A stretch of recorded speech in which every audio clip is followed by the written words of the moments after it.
I would like to introduce the next speaker, someone who has been working behind the scenes tirelessly and someone who is very close to our hearts. Please give a very, very warm welcome for Maryam Namazie.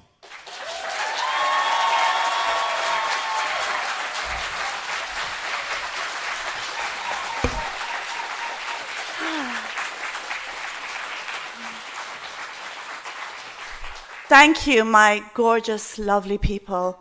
Welcome, you apostates, you heretics, you blasphemers, you free thinkers.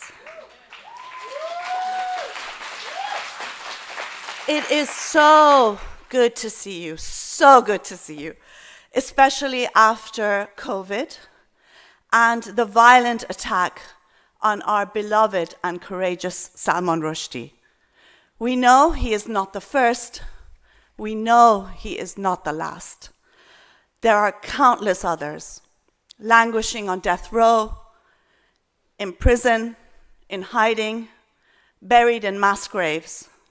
The best of our best, cut down by the likes of the Iranian regime, which we know is directly responsible for the violent attack on Salman Rushdie, fundamentalists of all stripes, and of course, inhuman ideologies, including religion and Islam, that justifies and legitimizes violence and submission.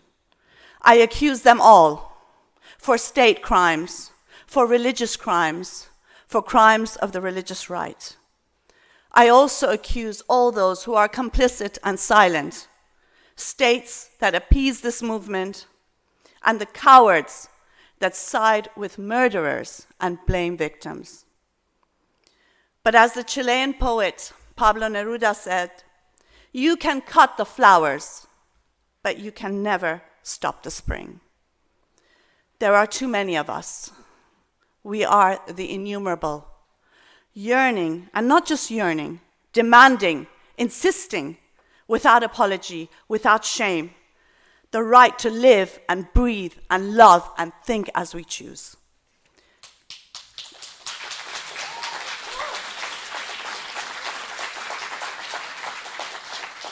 This is the ex-Muslim movement. It is the new civil rights movement of our era, challenging obscurantism, religious dogma, hate, violence, extremism, fear, submission, inhumanity, with reason, creativity, love, nonviolence, courage, humanity, and dissent.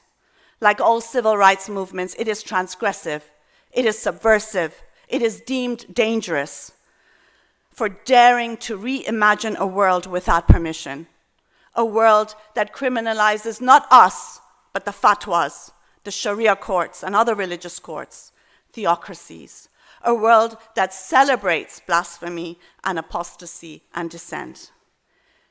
Yes, we know that history is always written by the victors, by the powerful, by the privileged. But there is always also a corresponding history of resistance, of dissent, challenging the powerful, challenging the privileged, challenging the sacred and taboo. And it's the only history for human progress that matters.